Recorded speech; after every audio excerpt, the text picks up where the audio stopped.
그 전자서명 과정을, 그 디지털 시그너처 과정을 다시 한번 설명을 드리면, 우리가 이게 공인인증이나 이런 데서도 이 비슷한 개념입니다. 이제 메시지를 해싱을 하고, 그럼 해시 값이 있는 거죠. 거기다가 내 개인 키로 이거를 암호화를, 인코딩 암호화를 하는 겁니다. 그래서 암호화를 하게 되면 R과 S가 생겨요. 256비트 R과 S가 생기는데, 그거를 이제 전송하는 거죠. 그 메시지와 같이. 그럼 이거 받은 사람은 요 전자서명한 R과 S하고 메시지를 받아서 요 RS를 이제 공개 키를 가지고 디코딩을 해서 해시 값을 찾아내는 겁니다. 그리고 메시지를 요 해시하면 다시 해시 값이 나오는데, 요 해시하고 원래 메시지를 해싱했을 때, 예를 들어서 샤2 이렇게 한다 그러면 메시지가 동일하면 값이 항상 일정하거든요. 그래서 이 두 개가 같은지를 보면 이게 이제 이 사람이 사인했다 하는 것이 확인이 되는 거죠. 송신자는 메시지를 해시하고 프라이빗 키로 전자서명한 후에 메시지와 전자서명을 보낸다. 전자서명이라는 게 R과 S입니다. 수신자는 전자서명을 송신자의 퍼블릭 키로 복원한 값과 메시지를 해시한 값을 대조해서 같으면 true, 다르면 false 해서, 이제 false가 되면 더 이상 진행이 안 돼요. 블록체인, 비트코인 프로그램에서 이렇게 작동이 되고 있는 겁니다. 그러면 실제로 우리가 말은 이렇게 했는데, 이거 프로그램으로 구현을 해야 될 거 아니에요. 그죠? 그러니까 이게 사토시 나카모토가 이러한 것을 제안을 했는데, 그거를 이제 프로그램화를 하고, 그 설명이 우리 교과서에 잘 돼 있어요. 그래서 여기에 이제 OP duplicate, OP 해시 160, public 해시 이렇게 해서 여기 이제 이걸 한번 읽어보겠습니다. B가 C에게 비트코인을 보내는 트랜잭션이다. 그러니까 B가 C에게 보내는 트랜잭션인데, 이런 트랜잭션이 많이 모인 게 블록이라고 그랬죠. 근데 이게 트랜잭션만 하나 보면 B가 A, C로 보낸다는 건 B가 또 A에서 받았을 거 아니에요. 그죠? 그래서 첫 번째 과정은 B가 지금 집행하려는 전체 거래 내역에 대해서 자신의 프라이빗 키로 전자서명을 한다. 시그너처를 한다는 거죠. 스크립트 시거라는 이런 명령에 의해서 전자서명을 하고, 그래서 요 시그너처는 건 R과 기본적으로 뭐 좀 앞뒤로 붙어 있는 게 있는데, 기본적으로 R과 S입니다. R과 S를 보내주고, 그 다음에 나의 퍼블릭 키, 그거를 같이 해서 보내게 되겠습니다. 그러면 여기 요 2번에서 B의 공개키가 맞는지 비교하는 것은 B가 A에게서 받은 요 UTXO의 실제 소유자임을 증명을 하는데, A가 B로 지급하는 제일 왼쪽의 UTXO에 들어있는 B의 비트코인 주소에서 B의 공개 키 해시 값을 찾는다. 공개 키 해시라는 게 이제 요겁니다. 요거를 찾아서 전자서명 검증 시 사용한 공개 키 해시 값을 구하고, 그래서 두 값이 같으면 실제 소유자가 맞다. 그런 얘기입니다. 그러니까 사토시 나카모토가 본인의 백서에서, 화이트 페이퍼에서 이런 그림을 그렸습니다. 그래서 이렇게 구현하라 했는데, 그게 이제 사토시 나카모토의 진두지휘 아래 이러한 프로그래밍이 됐던 겁니다. 그러면 디지털 시그너처에 대해서 조금 더 살펴보면, 디지털 시그너처 중에서 가장 우리가 널리 알려져 있는 것이 ECDSA라는 거고, 이거 비트코인에서는 요거를 씁니다. 요건 일리프틱 커브 디지털 시그너처 알고리즘이라는 거고, 요것이 이제 표준화가 되어 있어요. NC 미국의 우리나라는 이제 공업교육이 KS인데 미국은 NC라고 그래요. NC X9.62 1999년도에 제정이 된 거고, 그다음 PIPS 186, 뭐 IEEE 이런 ISO, IEC라는 거예요. 유럽 규격입니다. 이런 것들에서 요거를 다 이제 표준화를 하고 있는데, 요 디지털 서명은 메시지 M에 여기 자료 하나 가져가세요. 메시지 M의 개인키 K로 특정 연산을 하여서 R과 S를 만드는 거다. 우리가 개인이 이렇게 뭐 계약을 하고 사인을 하듯이 이제 디지털 서명은 이게 내가 본인이 맞다. 이 서류가 맞는 거다. 내가 만든 게 확실하다 하는 것을 하는 게 이제 디지털 서명인데, 그때는 이제 프라이빗 키로 서명을 하면 이제 R과 S가 만들어진다는 거죠. 요거 R과 S를 만드는 과정 자체를 또 수학적으로 보면 좀 복잡한데, 그런 부분은 그냥 스킵을 하겠습니다. 그 다음 디지털 서명 한 거, 이것이 그 사람이 한 게 맞는가 확인을 할 수 있어야 되는데, 이거는 공개 키와 S로부터 특정 연산을 해서 결과가 R이면 true다. 그리고 지금 요 아래 부분인데, 이것도 지금 우리가 지금까지 했던 그 ECC 그 연산을 통해서 하게 되는데, 한번 설명을 해 보겠습니다. 우선 여기 서명과 verification 요 두 개를 나눠서 보겠는데, 서명하는 과정은 임시 개인키 K를 하나 생성을 하는 겁니다. 우리가 앞에서 개인의 그 개인 지갑에서 프라이빗 키를 생성한다고 그랬는데 256비트, 그거 말고 임시 개인키 K를 하나 생성을 해서 임시 공개 키를 만들어요. 이거는 우리가 앞에서 제너레이트 포인트에다가 K를 곱해주면 그게 퍼블릭 키가 된다고 했으니까 그렇게 만들고, 이때 이제 K는 시그널 사인할 때마다 매번 다른 수를 사용한다 그런 얘기야. 그래서 그 R은 어떻게 계산되는가 하면 여기 제너레이터 포인트에다가 K배를 해서 그거의 X값, 요거는 이제 모듈러 연산을 하는 겁니다. P는 우리가 앞에서 했던 굉장히 큰 소수고, 그래서 다시 말로 설명하자면 임시 공개키 K 곱하기 G 한 것의 X좌표다. 그것이 R이라는 겁니다. 아까 우리가 사인하는 것이 R과 S를 만드는 거다 그랬는데, 구체적으로 R이라는 것은 이런 연산을 통해서 만들어진다는 거죠. 이것도 사람 손으로 하기는 매우 어렵습니다. 너무 큰 수고해서 컴퓨터가 하는 거죠. 그 다음에 S는 또 어떻게 하느냐 하면, 이제 내가 가지고 있는 프라이빗 K 곱하기 R, 여기 R을 했는데 여기 R을 하고, 그 다음에 거기다가 메시지를 해싱한 그거를 더하는 겁니다. 우리가 모듈러 어디션 하는 데서 우리가 했었죠. 그리고 어디션을 하고 그거를 다시 K 인버스를 곱해주는 겁니다. K 인버스도 어떻게 하느냐, 우리가 이번 시험에서도 다뤘습니다만 아주 간단한 경우. 근데 여기서 K 인버스를 구하는 것은 만만치 않은 일이죠. 그래서 하여튼 이거를 컴퓨터로 계산해서 이렇게 연산을 해서 S를 만드는 겁니다. 이 과정이 전자서명이라는 거죠. 그리고 전자서명을 하려고 그러면 내 프라이빗 키가 필요해요.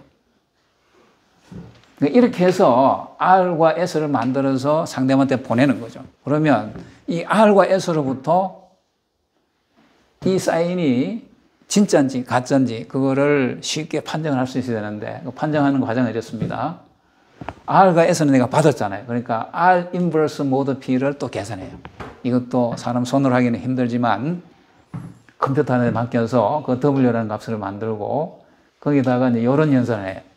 R 곱하기 W 곱하기 P.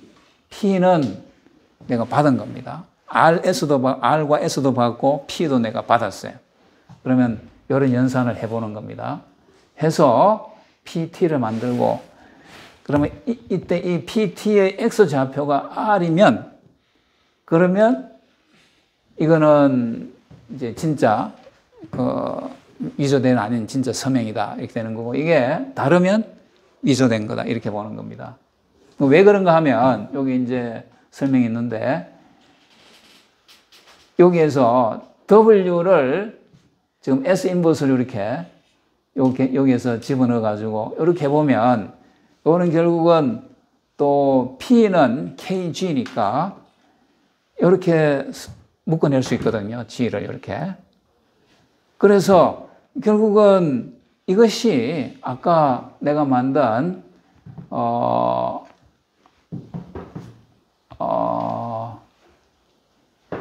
이것이 K라는 겁니다.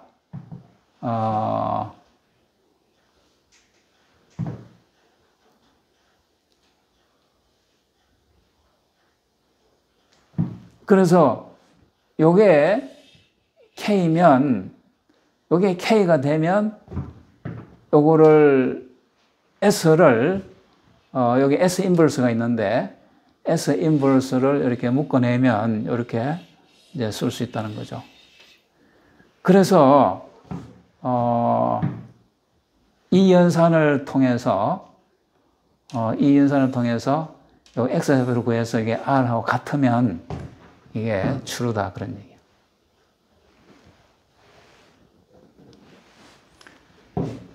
그걸 이제 우리 책에서 실제로 트랜잭션에서 UTX로 사용하는 모습인데, 프로그램이 이제 이렇게 되어 있어요. 우리 책에 있는 프로그램입니다. 이제 트랜잭션 ID가 이렇게 있고, voidout은 이래서, voidout은 0부터 나가기 때문에 이게 두 번째라는 거예요. 그 이전 그 트랜잭션에서 두 번째 아웃풋을 가져온다 그런 얘기입니다. 요거는 이제 입력 부분이야. 트랜잭션은 우리 앞에서도 한번 언급했으면 입력 부분이 있고 출력 부분이 있어요. 내가 트랜잭션이 있으면 돈이 어디서 들어와서 누구한테 가는지, 출력이 있는데 이건 입력 부분입니다. 그래서 아까 얘기했던 스크립트 시그는 구체적으로 이렇게 R과 S로, 다 숫자로 되어 있습니다. R과 S로 이렇게 되어 있어요. 여기 앞에만 이런 게 조금 이제 붙는 겁니다. 그런 다음에 여기 4는 뭐냐 하면,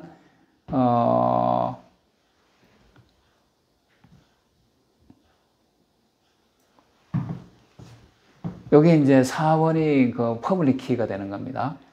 그래서, 요거를 상대방한테 보내면, 요거를 가지고, 요 퍼블릭 키를 가지고 R과 S로부터 연산을 해서 아까 베리피케이션 과정, 그걸 통해서 이 사인이 진짜인지 아닌지 그런 걸 알아낼 수 있다는 겁니다. 제이슨이라는 것은 여기 있습니다만, 자바스크립트 오브젝트 노테이션에서 보통 이게 제이슨이라는 언어를 많이 쓰는데, 여기서 이제 이렇게 아까 봤던 부분이 이 부분입니다. 요거 입력 부분. 요게 입력이고 요게 출력 부분인데, 입력 부분에서는 요게 시그너처, 디지털 시그너처 부분인데, 요거는 아까도 했지만 R과 S로 구성이 되고, 그 다음에 이게 퍼블릭 키가 이렇게 같이 주어지게 되겠습니다. 이렇게 입력이 이제 여러 개가 있을 수 있는 거거든요. 다시 말해서 돈이 이 트랜잭션 하는데 돈이 한 군데서 그런 게 아니고 여러 개 모아가지고 내가 제3자한테 보낸다. 이런 컨셉이 되겠습니다. 그렇게 하고, 출력에서는 이제 이게 퍼블릭 키 해시를 이렇게 보내는데, 요 다음 슬라이드 설명하겠습니다만, OP duplicate, OP 해시 160 뭐 이런 걸 통해서 이거를 이제 equal verify, check signature 이런 거를 해서 이게 다 OK가 되면 이제 작동이 되게 되겠습니다. 그래서 지금 앞에 그 프로그램 구조를 보면 복잡한 것 같은데, 기본 구조는 이렇게 되어 있어요. sig 퍼블릭 키 입력 부분에서, 출력 부분에서는 이런 OP 코드가 실행되는 겁니다. OP 코드는 그 컴퓨터 사이언스나 우리 예를 들어서 우리가 머신닝 센터 있잖아요. 기계공학에서 뭐 하는 이게 자동으로 기계 가공을 해주는 그런 데서도 다 우리가 OP 코드가 오퍼레이션 코드 이런 얘기입니다. 오퍼레이션을 하는 코드다 그런 얘기인데 여기서도 이제 OP 코드라고 그래요. OP라고 붙은 거는 다 이제 OP 코드인데 듀플리케이트 하는 것은 이제 요거를 듀플리케이트 복사를 해서 다시 해시 160을 해싱을 한다는 겁니다. 그렇게 해서 같은지 체크를 해서 이 시그너처가 제대로 된 건지 아니면 가짜인지 이걸 하는 그런 과정을 나타내는데 우리 책에 보면 굉장히 자세하게 설명을 하고 있습니다. 입력 부분에서는 트랜잭션 아이디의 두 번째 출력을 입금받는다. 이게 뭐냐 하면 여기서 1이라는 것이 여기 0이 첫 번째고 1이 두 번째입니다. 그리고 그거를 입금받아서 ASM에 있는 이 돈의 주인이 나임을 증명하는 나의 전자 서명과 공개 키를 스택에 입력한다. 스택이라는 것은 이렇게 스택이랑 쌓는 걸 얘기하는 거거든요. 그러니까 컴퓨터 프로그램에서 이거는 이제 컴퓨터 사이언스 하는 사람들이 개발한 기본 개념인데 이제 어떤 스택이 있어가지고 위에 쭉 이렇게 쌓아 올리면 이제 나올 때는 재료의 것부터 먼저 나와요.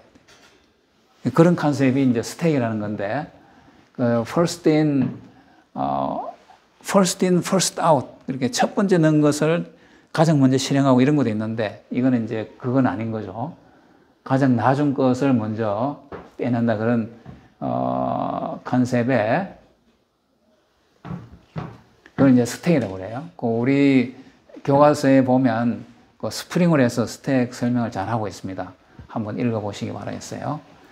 퍼블릭 키를 해시해서 그 값을 그가 P 프라임을 스택에 입력하고 write from the 160 하는 요 과정이 해시 OP 해시 160 하면 요것이 실행이 되는 겁니다. 그 다음에 그 퍼블릭 키 해시를 스택에 입력한다. 요 퍼블릭 키 해시 요거는 실제 값을 주는 겁니다. 그래서 스택의 맨 위 두가 퍼블릭 해시와 P 프라임에 비교한 다음 같으면 true를 다르면 false를 스택에 입력한다. 이게 equal verify 한다는 거죠. 그래서 이제 퍼블릭 키가 시그너처의 개인 키에서 도출된 것이 맞는지 확인하는 겁니다. 이것이. 그래서 맞으면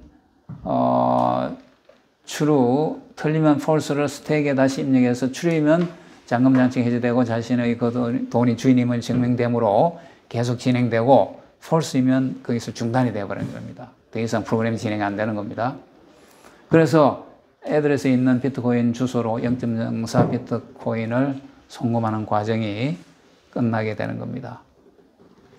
여기서 수령인의 공개 키 해시 값을 이용해 UTXO를 관리하는 방법을 Pay to Public Key Hash라고 합니다. 그래서 PTPKH. 그러니까 이런 것들이 이제 사토시 나카모토의 기본 그 개념을 어떻게 구현할 거냐 하는 겁니다. 그래서 이 암호화하는 사람들이 이런 거를 이제 많이 개발했어요. 그 사람들이 수많은 논문을 쓰는데 그래서 지금까지 가장 이제 좋은 방법 중에 하나가 이제 PTPKH 이런 거라는 겁니다. UTXO가 뭔지 감이 오나요? UTXO. UTXO가 뭘까요? 그러니까 내 지갑에 들어있는 돈이라고 생각하면 돼요. 앞으로는 UTXO가 많이 나올 텐데 Unspent Transaction Output이기 때문에 트랜잭션에서 아직 내가 소비를 하지 않은, 사용하지 않은 그리고 내 지갑에 들어있는 돈입니다. 그거를 UTXO로 표시를 해요. 내 지갑에는 수많은 트랜잭션에서 이렇게 들어오는 돈이 있고 또 나가는 돈이 있는데 아직 사용하지 않은 앞으로 내가 쓸 수 있는 돈이다. 그게 UTXO입니다. 그 다음에 이게 공동인증서만 잠깐 얘기를 하고 좀 쉬도록 하겠습니다. 이거는 이거는 블록체인하고는 사실은 관계없는 겁니다. 그런데 우리가 지금 암호화에 대해서 얘기를 하기 때문에 우리가 흔히 많이 쓰는 그런 것들에 대한 이제 요거 다음에는 신용카드에 대해서 얘기를 할 텐데 조금 감을 가지고 있는 게 좋을 것 같아요. 과거에는 이제 공인인증서라고 했다가 지금은 공동인증서라고 이름이 바뀌었죠. 그 이유는 여기 나옵니다만은 과거에는 금융결제원이나 한국증권전상 등 6개 그 지정기관에서만 이거를 발행을 하게 했던 겁니다. 그래서 국가에서 이제 공인한다 해서 공인인증서라고 했는데 2020년인가 그게 법이 바뀌어가지고 이번에는 이제 그런 게 이제 해제가 돼서 누구나가 이거를 할 수가 있습니다. 그래서 그걸 우리가 과거의 공인인증서를 지금은 공동인증서다 이런 이름으로 쓰고 있습니다. 이거는 본인임을 인정할 수 있는 일종의 디지털 시그너처 서비스다. 디지털 시그너처라는 겁니다. 방금 우리가 했던 여기서도 이제 공개 키 기반 구조다. 퍼블릭 키 인프라스트럭처라는 건데 여기에 내가 개인 키로 암호화를 하고 그러면 은행에서는 요거를 내 공개 키로 보관화를 하는 겁니다. 내 개인은 나의 비밀번호를 가지고 내 개인 키를 관리를 하고 은행은 공개 키로 본인 인정을 해서 이 사람이 맞는 사람이다 해서 그 사람한테 돈을 보내고 이렇게 하게 되는 겁니다. 이거의 불편한 점은 이게 이제 우리나라에 처음 도입됐을 때만 해도 이렇게 해서 우리가 은행에서 우리 은행 거래를 온라인으로 직접 은행 가지 않고 온라인으로 돈을 보내고 받고 이렇게 쉽게 할 수 있었다는 거죠. 믿고 해킹이 안 되고 믿고 이렇게 할 수 있었는데 지금은 이제 컴퓨터, 인터넷 이런 다양한 기술들이 더 발전을 한 겁니다. 그래서 우리가 이 공인인증서 쓸 때 불편한 점을 하나 생각해 보면 항상 우리가 뭘 쓰려면 액티브엑스를 설치를 하라고 그래요. 이거 설치하고 나면 또 컴퓨터도 느려집니다. 그런 문제가 있고 또 본인이 내가 내 공인인증서 항상 가지고 다녀야 돼. USB든 하드디스크든. 이것도 불편한 거죠. 해킹도 될 수 있고. 그래서 인증서 기간이 1년이다. 1년마다 매번 바꾸라 그래. 왜 1년마다 바꾸냐 하면 지금 현재의 이 암호화 기술하고 현재의 컴퓨팅 테크놀로지를 하면 1년 정도 연산하면 내 이거를 해킹할 수, 내 이거를 알아낼 수 있다는 겁니다. 내 개인 키, 퍼블릭 키, 개인 키를 알아낼 수 있다고 보기 때문에 이제 1년마다 한 번씩 바꾸게 하는 겁니다. 그러니까 현재 연산 기술로 한 1년 연산하면 내 프라이빗 키를 알아낼 수 있다 이런 얘기예요.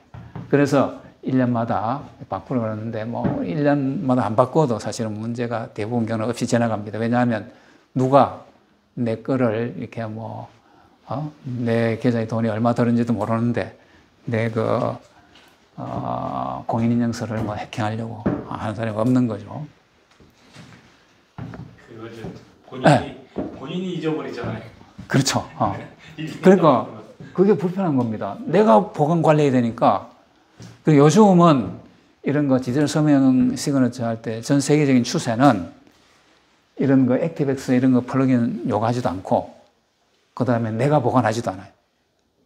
내가 보관하지도 않고 전자서명이 이루어지는 것이 현재의 기술 추세입니다. 그래서 이런 거 컴플레인이 많이 있으니까 우리나라에서 이제 법을 바꾼 겁니다. 그래서 이 법으로 딱 공인인증서를 묶어 놓으니까 새로운 더 좋은 기술이 나오는데 사용할 수가 없는 겁니다.